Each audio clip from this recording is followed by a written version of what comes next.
Hello, friends. I am Michael Kingswood. I write fiction for fun and profit. And I'm a Star Trek fan, but a bad Star Trek fan because I never finished Voyager, didn't get past the first season for reasons, and never finished Enterprise. And I've decided I'm going to fix that and talk to you about it.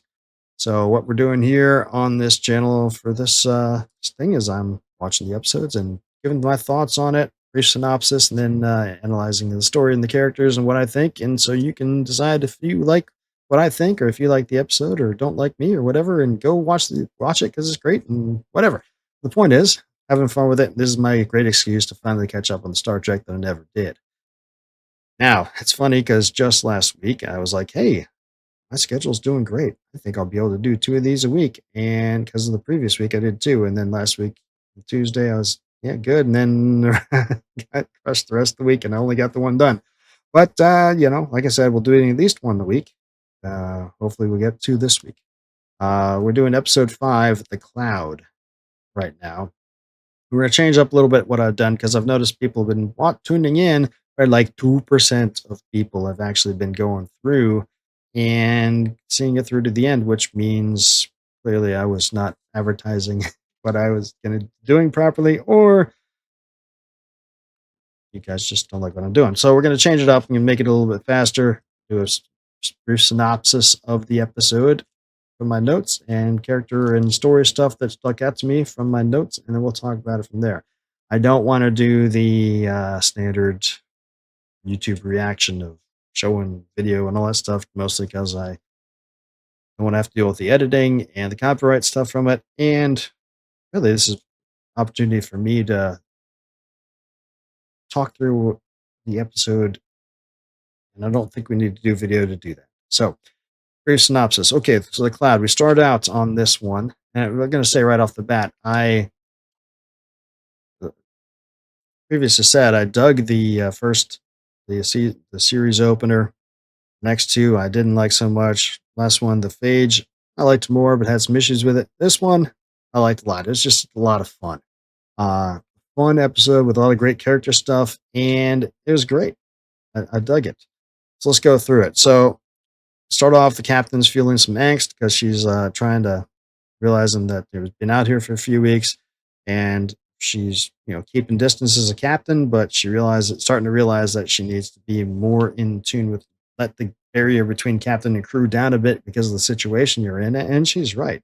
She's storing the spaces and talking to Balana, talking to Harry and Tom and Neelix, and then eventually he gets called to the bridge, and because they found a nebula. There's a nebula nearby that is looking like it's got some Omicron particles in it. They want to go in there because they can make antimatter from the Omicron particles. It'd be great because they're running low on. Uh, they're starting to worry about fuel, starting to worry about power reserves, and it's a big deal because they're 70,000 light years away from home. They're going to need to find fuel. So setting course over there, and she and Chakotay start talking about her concerns about the crew and how to be more in tune with things. And he brings up that maybe she should try to find her spirit animal, talking about her accessing his native Indian cultural beliefs about that sort of thing. It sort of intrigues her, but you know, okay, we'll go into that. But they approach the nebula, and they haven't seen anything like it before. They go in, but man, they're getting a lot of dragons are going in on impulse engines, so they can't make any speed in. So they secure the impulse, go into thrusters only, and they come to this sort of barrier in the middle of it where the Omicron particles are. They go in there, they penetrate through, but now it's getting worse. There's gunk sticking to the hull. What the hell's going on? They can't find the Omicron stuff, and holy cow, they can't get out. They end up having to blast their way out, having to use a photon torpedo to get out. They finally escape, and it was I was like, man, that sort of sucked. But then they realize they're like, okay, well, they're evaluating what the heck's going on. Um, Engineering is going to analyze this gunk that was put on the hull, and then they're going to figure out what they're going to do. Meanwhile, Tom shows Harry a holodeck program that he's made of a bar he used to hang out with in Paris back when he was in the academy, and which is a very cool bar. Some cool, the sexy ladies, pool shark, a few other things. But I'm like, that's like, man, but man, or should they be using the holodeck with so little power reserves? I don't know. But Balana, when we cut over to Balana, Balana thinks has a suspicion about the particles. She goes in to talk to the EMH, and he does some analysis. They start doing some analysis on the particles. While that's going on, Chakotay and Janeway are doing their spirit guide thing, and it looks like her spirit guide, her special place is a beach, and her spirit guide is a lizard. I don't know, but it looks like she can't. They can't explore it too long because she has to get called into the briefing because Balana's figured out that the gunk on the hull is organic, and it looks like the nebula is actually a life form that they unknowingly breached and caused harm to. They're talking over with the EMH, and it's very cool use of him because he's on the screen instead of just holograph mode screen on the bridge. They're really rude to him. They figure out that they want to help heal this critter that they inadvertently hurt, and they figure out that nucleonic radiation help it to heal itself. So, okay, so they're going to go back in to try to heal this thing. Now, this has Neelix rather angry. He's having a little bit of a tirade, but he's sort of impotent with it. But, fun things with him we'll talk about a little bit later. They go back in, but they can't get close enough to heal the thing because the creature's immune system, I guess, is reacting to them now and shunting them away from their nucleonic beams don't really work, and they get thrown away from it, and they're thousands of kilometers away from it inside of it still. They can't make any way with their engines. They find the creature's circulatory system. They coast in on a blood vessel. They use the ship as a suture by putting it into wedging the ship into the wound and the nucleonic beams on either side to help it heal itself up real quick, and then a burst of thrusters and burst of impulse real quick gets them out, and then we healed the creature that we hurt by mistake, and all is good. And now didn't get any fuel. We're 20% down on fuel from where we started, but hey, there's a planet 14 light years away. We're gonna head over there and go, and hopefully we can find some gas. And then they all go hang out in the bar, and there's some fun times there. That's the long and short of what happens. Not no big huge crisis, right? But it's fun and it sets up a whole lot of character stuff. So let's talk about the Janeway captain stuff first. Now, her concern at the beginning of this is that she needs to figure out how to get more close to the crew, and that's part of what brought the whole thing with Chakotay was about the spirit guide, because she was asking him about how the crew is doing. She doesn't really feel with it. And he's like, well, if you got in touch with your spirit animal, maybe that will help you. So they go off to do that. But leading up to that, before the nebula, we see her wandering around, and she goes into engineering, and Balana's instantly like, Captain, oh, I didn't know there was an inspection. And it's like, no, I'm just walking around. And later on, she's talking to Harry. She bumps into Harry and Tom at Neelix's restaurant there, and they're very formal. And after she leaves, Harry's like, man, I should have asked her to join us. And Tom's like, you can't do that. You can't ask the captain to join you. The captain didn't ask the officers to join her. It's not how it works. I'm like, that was so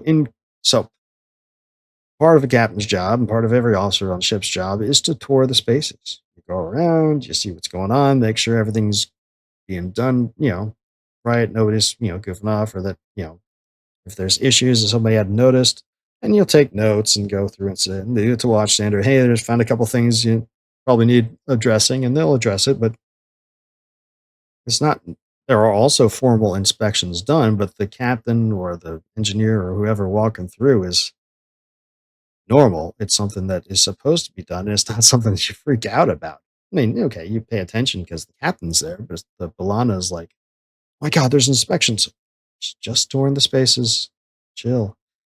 And then Harry and Tom, that's right, but it's also not right. The My experience on naval vessels, the back in the day of sail, the captain would have his cabin and his dining area there, and then the officers would have their own wardroom area where they would have their meals, and the captain would invite members of the wardroom up to dine with him, and they would invite the captain down to dine with them. It was, done all the time. It was usually done formally, where would you like to join us tonight, Captain? Or gentlemen, would you like to join me tonight? And they didn't always do it, but it was a routine, normal thing to do.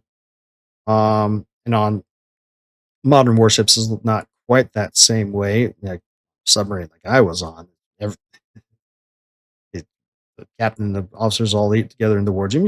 If you show up late, the captain requests to join the mess and requests to leave the mess or whatever. But it's everybody's kind of in it together there. An offgoing, at least on the surface combatants that are a bit larger, the offgoing officer of the deck is required to go down to the cruise mess and sample the cruise mess and have his meal down there to make sure that the the cooking and sanitation and stuff up to standard, so the crew are being taken care of well. And on larger ships, the admiral will have his own mess, and the senior captain will have his own mess, and the wardroom will have his own mess. But they'll interchange. It's There's a barrier with the captain, but it's not as stringent as Tom was making it out to be. If that makes sense. But maybe Starfleet's different. I don't know. I mean, Picard only started playing poker at the very end of Next Generation, but and you never really saw the wardroom etiquette stuff on the Enterprise. And that's a much larger ship too. More than 1,000 people, whereas Voyager's only 150 or so. DS9, they had a wardroom, and they would all they would have events in there, but they would also chow down in there. And on the Defiant, I mean, it's a really small ship. Everybody would chow down there together, right? So it depends on the size of the ship, but a size of Voyager, 150 person crew. I mean, it's 350 meters long, so it's big, but not a lot, not highly manned. I kind of think they made a bit more of the barrier between captain and crew than really would have been in place here. That said, she's right in that circumstances are changed now, right? Yes, it's a military organization, and yes, Starfleet is military. I don't care what retarded Roddenberry tried to say in the late '80s. Love Roddenberry is great, but in some things he was a retard, and that's one thing he's a retard about. But for God's sake, he made a show about naval officers on a naval ship using naval tradition, naval rank structure, military courts martial, and armed vessels going around getting in battle. Of course, it's a military. Anyway, um, what was I going to say?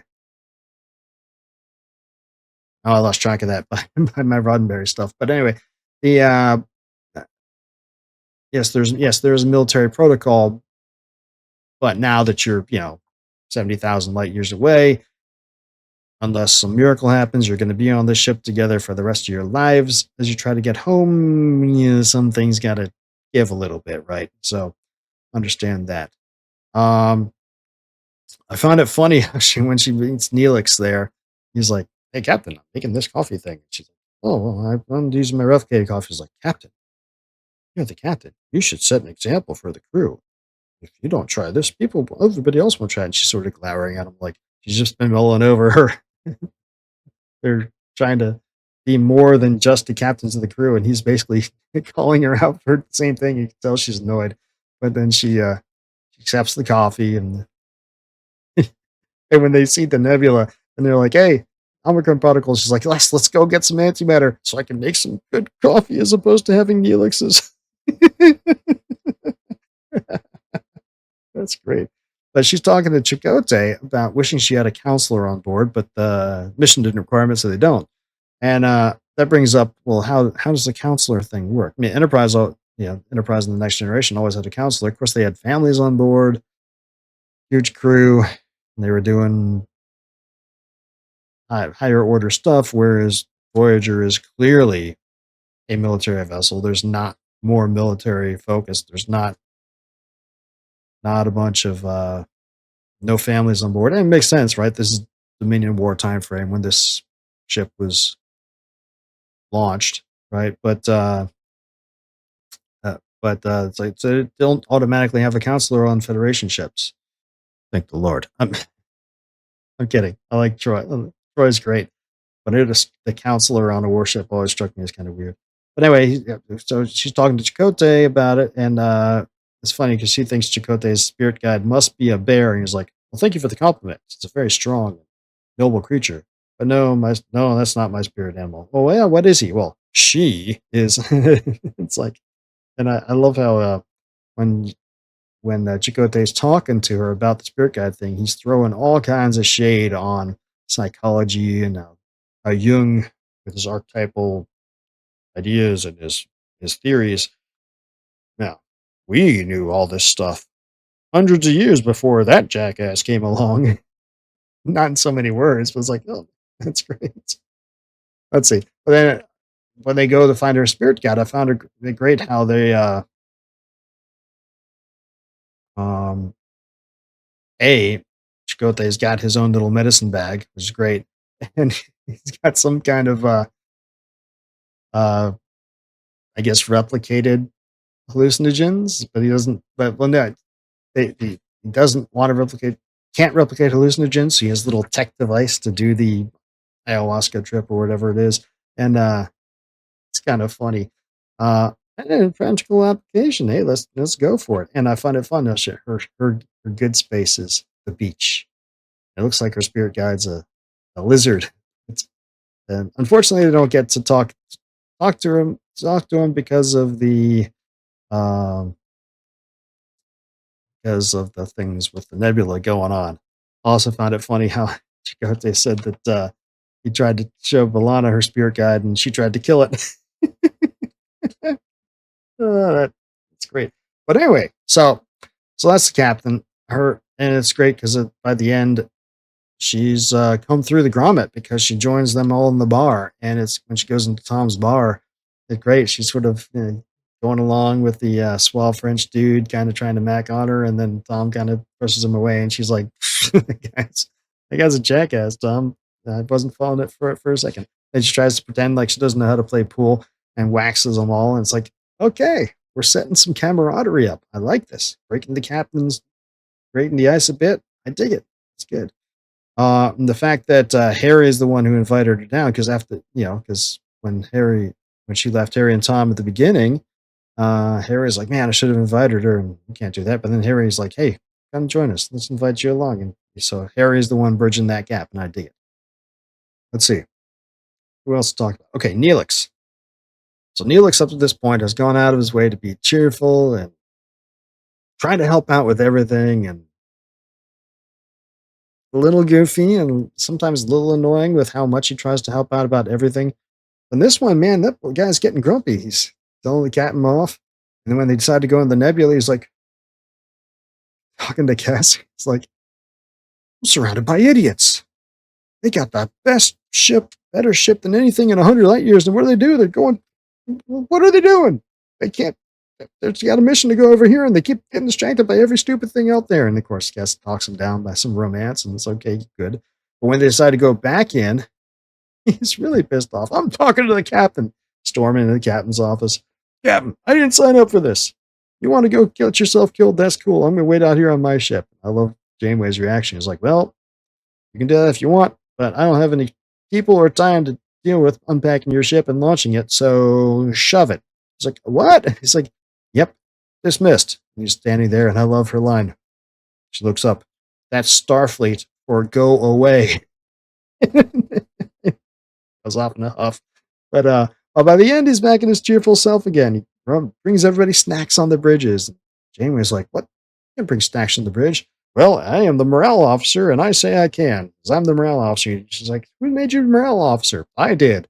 She's like, yeah, I guess we need it. So, hey, Neelix is the morale officer and the cook, and overall want to be helpful guy. So,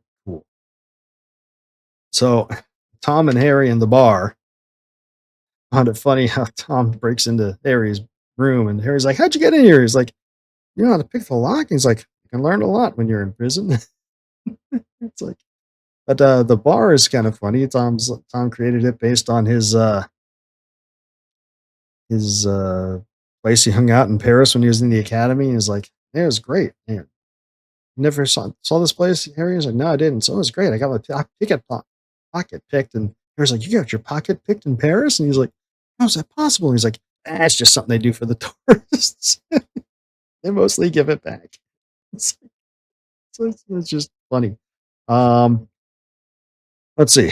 The other thing I dug was Harry and Tuvok. When they first go up to the nebula, Harry's like, "I've never seen anything like it," and I love what they did with the communicators, the whisper mode. Tuvok, Harry, don't say that.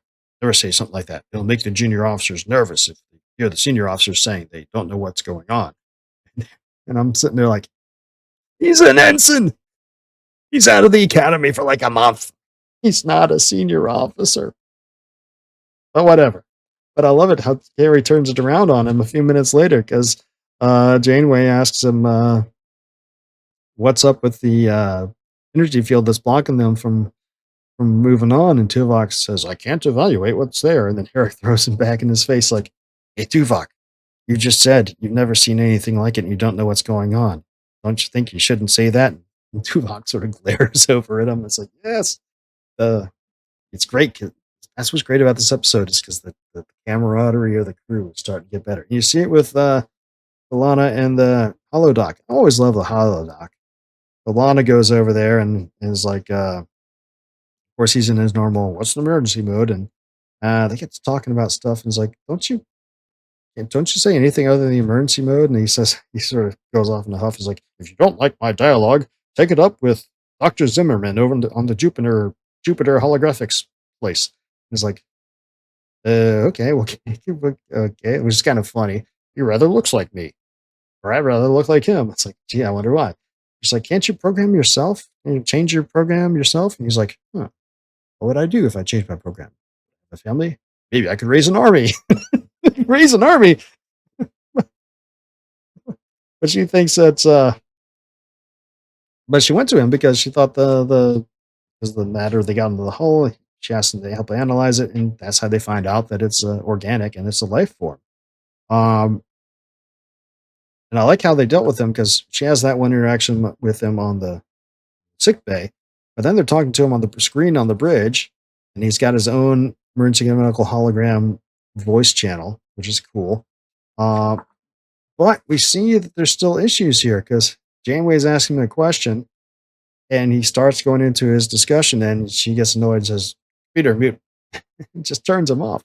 And they're facing the screen in the back, and you can see him on the main viewer, like, "Ah, ah, ah, and finally, like Thomas, like, "Hey, Captain, Doc's got something to say." And it's like, so clearly, well, EMA Holodoc is awesome, right? EMH is great, but clearly, but they are quite rude. I mean, it's just a computer program, but he's also more than, right, because he has shown uh, actual reactions. I mean, maybe this Zimmerman guy, maybe he interfaced with what was that guy's name? Bruce Maddox, who's studying data. Maybe they interface, so use some of the data's AI programming somehow on the EMH. I don't know, but they've certainly been working on that sort of stuff for a while. So he's clearly more than. And I know later on they put a little gadget on him so he can leave the sick bay and be more of a real crew member. And I assume they stop being so rude to him by the time that happens. But clearly the dynamic with Holodoc is a little bit to be desired. On the flip side, he gets annoyed when they don't turn his program off. So, all good. But Holodoc is still awesome. Great dude. But it's just funny. Yeah, because later on when they find the other great thing with him was when their first nucleonic beam doesn't work, he suggests using the ship like a suture, and suture, what's that? And they have to look it up. It's like, oh, okay. So you're going to bridge the gap with the ship and go forward and aft with the beams. And it's like, yes, that should work. It's like, hell, how do we get out then? And Doc's like, that's your problem, not mine. It's like, I just love his crass way of his, his dry comedy from him is great. Let's see what else stood out. Yeah,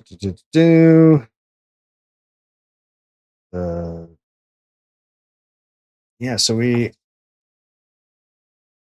I guess the main theme of this episode, I mean, yeah, the problem of the week, which is the creature, but really this episode is about the crew, meshing better and getting to know the characters more, and there's just so many great little character moments and developments of things.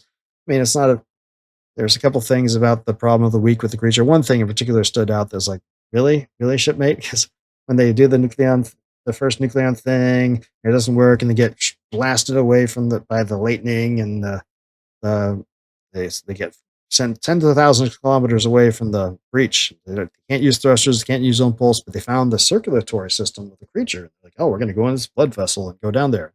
Tom, can you get us in? Yes, I can get us in. He gets them in there, and it's like coasting down the blood vessel at 50 kph or something, 50 kilometers per hour. They're like 20,000 kilometers away from the thing. But 2 minutes later, let's do it. It's like, okay. I mean, just smile and nod, but it's like, it's kind of silly in that sense. Let's see. What else? I initially had an issue with Stardate. I was like, wait a minute, that seems like a long Stardate. Then I went back and looked at one of the DS9 episodes, and I was like, oh, it actually lines up with DS9 timeline Stardate things. So I guess that works out fine. I know for a while, at least in the original series, they were just making up star dates as they went along. But I think the next generation DS9 and now they're actually trying to keep it consistent, which is good. Let's see what else. Yeah, that's the main stuff that stuck out to me. I did like how Balana dealt with the pool shark guy. Is like, hey Tom, you programmed this guy? Yeah, he's a pig, and so are you, because you programmed him. It's like, thanks a lot. Appreciate it. But I hope they will be doing more with this bar in the future because it's a cool place. Hopefully they make some more characters than just the ones Tom made. But yeah, it's a nice looking place. And hopefully they do more with the Janeway spirit animal thing, and then they'll just drop that. So that's just kind of fun. But yeah, good episode. Liked it a lot. Episode 5, The Cloud. We'll be doing episode 6 here, and either in the next couple days or next week, depending on how I manage my schedule this week. Hopefully you'll come back from that. Let me know what you thought of this one. In the meantime, anything stood out that I missed? Did you like this one? Did you hate it? Did you have anything thoughts about my thoughts? Please let me know. That's what the comments are for. And also, the other things you could do to help out, of course, is like this, subscribe, and go check out books, because I write books. I think I told you that. And part of the reason I do this channel is to tell people to go give attention to my books. Wherein I, over there over my shoulder is my latest novel. It's a military sci-fi novel that I wrote not based on, but inspired by my time in submarines in the U.S. Navy. And you can find it and my other stuff over here at michaelkingswood.com/store. I've got a whole bunch of stuff that you can check out and enjoy. Warfare Qualified I told you about. The Glimmervale Chronicles. There's 7 novels and a bunch of short stories. Heroic fantasy. That's a lot of fun. Pericles Conspiracy is a sci-fi thriller about first contact and the political ramifications of what is a captain going to do when the government reneges on the promises she made. A whole bunch of short novels here. I like this cover that I made for it. A lot of fantasy stuff, sci-fi stuff, and a whole bunch of short fiction that I've written over the years you can check out. That's great. You can also find me on all the retailers, michaelkingswood.com/books to read, the number 2. We'll get you over here. There's a universal book link aggregator. You can click on whatever cover you like, and here, I'll show you here. For fail, you hit get it now, and you can come over here and see all the various places where you can get it. The various retailers out there: Amazon, Apple, Barnes and Noble, Google Play, blah blah blah blah blah, all over the place. But I prefer that you come to my store because I make more money that way. But if you prefer Kindle or Apple or whatever, by all means do that. Make it easy for you, whatever way you like is good for me. Um, yeah. Other than that, come back next time. We'll talk more Voyager and stick around the channel. We do other things. I share stories that I've written and just talk about other stuff. It's a ton of fun. Hope you'll swing by. I'll see you then. Until then, don't do anything I wouldn't do.